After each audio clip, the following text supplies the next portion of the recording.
5 exam की tips जो कि हर एक टॉपर फॉलो करता है। मैंने बहुत सारे टॉपर के इंटरव्यू देखे हैं जिसमें ये 5 टिप्स हर एक टॉपर फॉलो करता है। ठीक है, मेरा नाम है रोहित और आप देख रहे हैं favourite channel Rohit tech brand. मैंने बहुत सारे टॉपरों के इंटरव्यू की रिसर्च करी जिसमें हर एक टॉपर ने इसी 5 टिप्स के बारे में बात करी है और उन सभी के इंटरव्यू में मैंने एक चीज कॉमन देखी जो कि यही 5 टिप्स के बारे में हर एक टॉपर ने बात करी। उन्होंने 5 ऐसी टिप्स बताई जो कि हर एक टॉपर के अंदर में कॉमन थी। मतलब अगर आपने इन टिप्स को समझ लिया और इन्हें फॉलो करना स्टार्ट कर दिया ना तो शायद आप भी बहुत आसानी से इन टॉपरों की कैटेगरी में आ जाओगे। तो ये सारे टिप्स एक एक करके मैं आपको समझाऊंगा, वो भी एक स्टोरी की मदद से। ये स्टोरी है 2 स्टूडेंट्स की, बड़े ध्यान से समझना। 2 स्टूडेंट थे, एक था हमारा गप्पू और एक था हमारा टप्पू। गोपी जो था ना वो क्लास के एक एवरेज स्टूडेंट था, उसके कभी भी मार्क्स ज़्यादा नहीं आते थे, जबकि वो पढ़ाई भी बहुत ज़्यादा करता था, मेहनत भी बहुत ज़्यादा वही करता था और एफर्ट भी सबसे ज़्यादा वही लगाता था, पर मार्क्स उसके उतने अच्छा नहीं आ पाता था। जबकि टप्पू क्लास का टॉपर स्टूडेंट, पढ़ाई भी कम करता था, स्पोर्ट्स भी करता था एंड अपना सोशल मीडिया भी करता था और फिर भी उसके मार्क्स बहुत ज़्यादा आते थे। तो एग्जाम का समय चल रहा था, गोपी परेशान था। तो एक दिन गोपी आता है टप्पू के घर और गोपी बोलता है टप्पू से कि टप्पू एक बात बता यार, सच सच एक बात यार हमें समझ में नहीं आती। हम सेम टीचर से पढ़ते हैं, हम सेम किताब को फॉलो करते हैं और मैं तो पढ़ाई भी तुमसे ज़्यादा करता हूँ, मेहनत भी तुमसे ज़्यादा ही करता हूँ, फिर भी मैं एवरेज क्यों, हमारे इतने मार्क्स कम क्यों आते और तुम टॉपर क्यों। और टप्पू बोलता है पता है इसका राज क्या है, एक ऐसी टिप्स जो कि वैदिक काल से चली आ रही है। टप्पू बोलता है मुझे एक ऐसी स्ट्रेटजी, एक ऐसी टेक्निक पता है जिससे मैं टॉपर हूँ और तुम एक एवरेज हो। तो गोपी भाई कंफ्यूज हो जाता है। तो टप्पू बोलता है ये एक ऐसी टेक्निक है, इस टेक्निक का नाम है, बड़े ध्यान से समझना, इस टेक्निक का नाम है प्रोडक्टिव आवर रूल्स। तो गोपी भाई कंफ्यूज होकर बोलते हैं भाई ये क्या है। ये ऐसी टेक्निक है जो कि टप्पू आज फॉलो कर रहा है, जिसके कारण टप्पू आज टॉपर बना पड़ा है। तो टप्पू क्या बोलता है, इसे थोड़ा ध्यान से समझना। इमेजिन करो जब आप एग्जाम हॉल में बैठे होते हैं, आपके हाथ में पेपर पेन होते हैं एंड जब आप अपने पेपर को भर रहे होते हैं, उस समय क्या आपके दिमाग में 1 सेकेंड के लिए भी आता है यार मैं थोड़े फ़ोन चला लेता, थोड़े से रील्स देख लेता, थोड़े से यार यूट्यूब के शॉर्ट्स स्क्रॉल कर लेता, थोड़े से वो देख लेता, थोड़े से ये काम कर लेता, वो कर लेता, क्रिकेट खेल लेता। 1 सेकेंड के लिए भी नहीं आता है, नहीं आता है ना। क्यों? क्योंकि आपका पूरा focus question sheet and answer sheet पे क्या लिखो के ऊपर होता है। चाहे आपका एग्जाम 2 घंटे या 3 घंटे का हो, फर्क नहीं पड़ता क्योंकि आप पूरे फोकस्ड होते हो। अब इमेजिन करो आप इसी फोकस्ड के साथ डेली कंटिन्यू 1 से 2 घंटे ही इसी फोकस के साथ आप स्टडी करते हो, तो क्या आप टॉपर बन जाओगे? जी हाँ, बन सकते हो बहुत आसानी से। और यही तो रूल होता है जी प्रोडक्टिव आवर रूल का। और प्रोडक्टिव आवर रूल में यही होता है, आपको एकदम हाई प्रोडक्टिविटी के साथ डेली के 1 से 2 घंटे आपको एक टाइम फिक्स कर, उस 1 से 2 घंटे में आपको क्या करना है। क्या आप फ़ोन लेकर एग्जाम हॉल में जाते हो? नहीं ना। सेम उसी प्रकार आपको अपने फ़ोन को दूर रख देना है एंड दरवाजे को कुंडी मारो एंड उस 1 से 2 घंटे के लिए किसी को अंदर आना मना है, ऐसा सबको बोल दो। ओके, मैं आपको गारंटी देता हूँ इस प्रकार से करने के बाद आपको बस तब तक करना है, उस 1 महीने के लिए करना है जब तक आपका एग्जाम निकल ना जाए। उसके बाद आप जाओ घूमने, एक लंबी छुट्टी पे जाओ, ऐश करो मौज करो, कोई दिक्कत नहीं, लेकिन उस 1 महीने तक कोई डिस्ट्रैक्शन नहीं, कोई आलस नहीं, बस उसी रूल एंड नियम के साथ आपको लग जाना है उस 1 महीने के लिए। फिर आपको मैं गारंटी देकर करता हूँ गाइस, आपको कोई नहीं रोक सकता टॉप पर आने से। इस प्रकार से आपको फ्लो की गहराई में डुबकी लगा लेना है जिसमें आपको कोई डिस्ट्रैक्शन ना हो, आप केवल अपने साथ हो, एकांत में हो। उस समय जो खोज होगी, जो पढ़ाई होगी, जो रिसर्च होगी, जो आपके आइडिया आएंगे ना वो कभी नहीं आ सकते। उस पूरे 1 महीने के लिए दुनिया से गायब हो जाना है। कहते हैं ना, वो कहावत तो आपने सुनी होगी कि मेहनत इतनी खामोशी से करो कि सफलता शोर मचा दे। अगर ये फॉलो करने लगोगे तो मोहन की तरह टॉपर लिस्ट में आ जाओगे। अब गोपी जो था, गोपी बहुत खुश हो जाता है और बोलता है यार टप्पू मैं भी आज से इस टिप्स को फॉलो करूंगा। लेकिन मेरे साथ दिक्कत ये हो जाती है कि जब भी मैं पढ़ने बैठा हूँ तो मैं ये सोचता हूँ कि मैं कौन से रिसोर्सेज से पढूं, मैं कितनी सारी चीज़ों से पढूं। मैं कभी एक चैप्टर बुक से पढ़ता हूँ, कभी एक वीडियो यूट्यूब से देख लेता हूँ उसी चैप्टर की, कभी एक किसी और से देख लेता हूँ। मतलब यार मैं कंफ्यूज रहता हूँ इस बात को लेकर। इस प्रॉब्लम का सोल्यूशन बताता है टप्पू, ध्यान से सुनना। ये हमारा स्टेप नंबर 2 है, वन सोर्स स्ट्रेटजी। ये रूल क्या कहता है, आपको एक ही रिसोर्स से पढ़नी है। फॉर एग्जांपल आप साइंस पढ़ रहे हो तो आपको एक ही टीचर से पढ़नी है। ऐसा नहीं कि कहीं वहां से पढ़ लिया, कुछ उधर से पढ़ लिया, कुछ इधर से पढ़ लिया, कुछ वहां से पढ़ लिया। ऐसे आप सारे दिन भर कंफ्यूज रहोगे एंड आप कुछ नहीं कर पाओगे। अगर आप इन स्ट्रेटजी को फॉलो करते हो ना तो आपको क्लासीफाई करना होगा कि आपको लेक्चर यहाँ से करनी है, आपको इस वीडियो से आपको क्वेश्चन आंसर करनी है, आपको पढ़ाई इस टीचर से करनी है। इस तरीके से आपको क्लासीफाई करके रखना होगा। अगर आप इस स्ट्रेटजी को फॉलो करते हो तो आप भी टप्पू की तरह टॉपर लिस्ट में बहुत जल्द आओगे एंड आपका भी टाइम मैनेजमेंट होगा। कहानी और आगे बढ़ती है। फिर गोपी बोलता है, यार टप्पू ये सब तो ठीक है, लेकिन मेरे साथ एक और प्रॉब्लम होती है।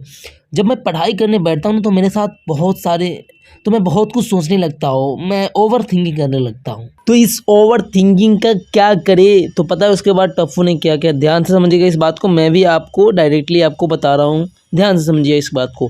इससे बचने का जो उपाय है ना, मैं आपको एक एग्जाम्पल से समझाता हूँ। चलो मान लीजिए 3 सेकेंड के लिए आपको अपने माता पिता के बारे में बिल्कुल नहीं सोचना है, अपने पेरेंट्स के बारे में बिल्कुल भी नहीं सोचना है। तो टाइम स्टार्ट होता है 1 2 3।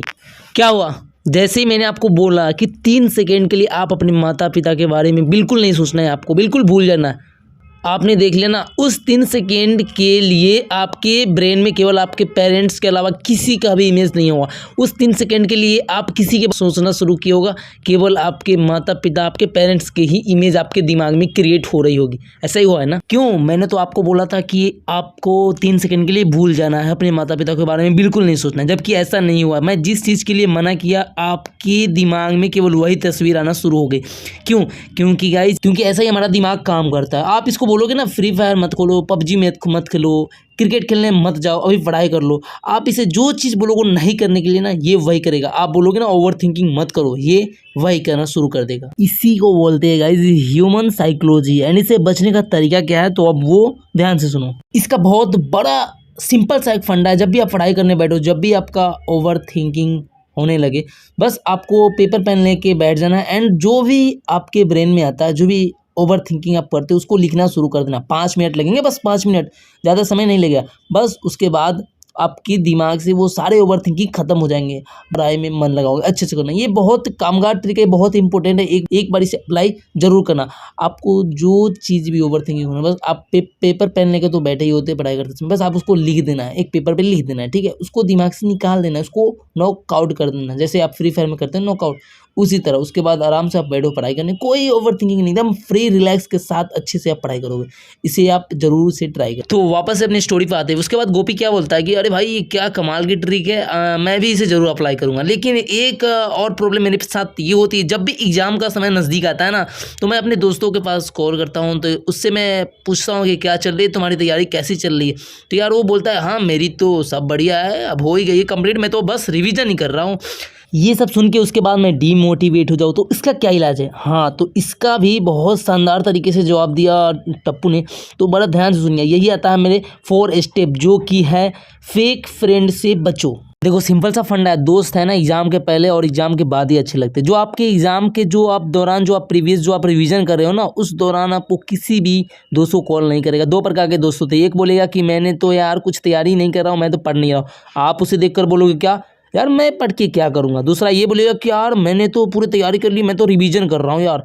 उसको देख के आप डिमोटिवेट हो जाओगे, बोलोगे यार उसने उतना पढ़ लिया, जबकि वो तैयारी उससे कुछ नहीं होती है। दोनों तरीके से आपको घाटा ही घाटा है, तो आप घाटा का सौदा क्यों करोगे यार। आपको बस कॉल करना है ये चीज़ पूछने के लिए कि यार टॉपिक बताओ, तो कौन सा टॉपिक इंपॉर्टेंट है, बस रिसर्च के लिए, बस इस चीज़ के लिए कॉल करो कि टॉपिक कौन सा इंपॉर्टेंट है भाई ये बता दो। बस रिसोर्सेज के लिए कॉल करना है, अदरवाइज आपको कॉल नहीं करनी है। ओके, तो ये थी मेरी 4। गोपी बहुत खुश हो जाता है और बोलता है यार तुमने तो मेरा टेंशन ही खत्म कर दिया। लेकिन चलो भाई एक चीज़, मेरा एक और लास्ट मेरा जो एक डाउट है ना, वो क्लियर कर दो। क्या? जब भी मैं एग्जाम हॉल में बैठता हूँ ना एग्जाम देने के लिए, यार क्वेश्चन को देखते ही मेरा सारा याद किया गया मैं भूल जाता हूँ। तो टप्पू क्या बोलता है, भाई यही तो डिफरेंट है एक एवरेज और एक टॉपर स्टूडेंट में। पढ़ के तो सब वही जाते हैं, लेकिन एक एवरेज स्टूडेंट पेपर के प्रेशर के कारण सब चीज़ भूल जाते हैं, एंड वहीं पे एक टॉपर स्टूडेंट सभी चीज़ को एक अच्छे तरीके से पढ़ के मेमोराइज करके अच्छे तरीके से पेपर पे लिख के आते हैं, पूरे भर के आते हैं। तो भाई इसका सोल्यूशन क्या है? इसका सोल्यूशन है स्लीप प्लस ब्रेथ कंट्रोल। देखो सीन क्या होता है, जब आप एग्जाम हॉल में पेपर देखते हो ना, तो डर के कारण वो सारी चीज़ें भूल जाती है और कहते क्या हो यार ये तो मैंने पढ़ा था यार, याद क्यों नहीं आ रहा। ऐसा ही होता है ना सीन। देखो आपको क्या करना है, आपको पूरी अच्छे तरीके से एग्जाम से एक दिन पहले आपको नींद लेके जानी। एग्जाम के दौरान तो आपको 15-20 दिन के लिए भाई एकदम मतलब वो कुंभकर्ण की नींद लेना आदत डाल देना पड़ेगा। होता क्या है, आपको जब आप नींद अच्छी लेती है ना, आपकी दिमाग एक सुबह उसको भी तो भाई एक रेस्ट चाहिए होता है ना, उसको रेस्ट दोगे तभी तो फिर वो कल से फिर रिकवर हो पाएगा ना। तो आपको 7 से 8 घंटे की नींद लेकर जाना है एंड फिर वहाँ पर जब आपको याद ना है तो ये वाला टेक्निक आपको अप्लाई करना है। बस 30 सेकंड के लिए आपको सारी चीज़ें भूल जाना है, साइलेंस हो जाना है, बिल्कुल कीप साइलेंस एंड 30 सेकंड के लिए बस आपको अपना ब्रेथ पे फोकस लेना है, ठीक है। आपको सांस लेना है, छोड़ना है, लेना है, छोड़ना है, बस यही 30 सेकंड के लिए करना है। फिर वो सारी चीज़ें आप रिकॉल कर पाओगे, फिर आप अच्छे से लिख पाओगे एंड आप एग्जाम में टॉपर बन पाओगे। तो आई होप गाइज आपको वीडियो अच्छी लगी है। इसी प्रकार की कमाल धमाल की न्यू इंफॉर्मेटिव वीडियो देखने के लिए आप इस वीडियो को लाइक करके एंड चैनल को सब्सक्राइब करके नोटिफिकेशन बिल को ऑल करके इस फैमिली का हिस्सा बन जाइए, RTV यानी कि Rohit tech brand. And guys आपके लिए मैं फिर लाने वाला हूँ न्यू अगला नेक्स्ट वीडियो कमाल धमाल के रहने वाला है गाइज, जबरदस्त आपके लिए। तो प्लीज़ नोटिफिकेशन बिल को ऑल कर लीजिए ताकि वो वीडियो आपके पास सबसे पहले पहुंचे और वीडियो में आपसे मिस ना हो पाए। आप सबसे बस एक रिक्वेस्ट है कि आप कमेंट में बस यस लिख दो, मैं ये समझो कि आपने सब्सक्राइब कर लिया। दूसरा ये कि आप नेक्स्ट वीडियो देखने के लिए कितना बेताब है, ठीक है। तो गाइज मिलते हैं किसी और नेक्स्ट धमाकेदार न्यू वीडियो के साथ, तब तक के लिए जय हिंद, जय भारत, जय श्री राम, जय श्री कृष्ण।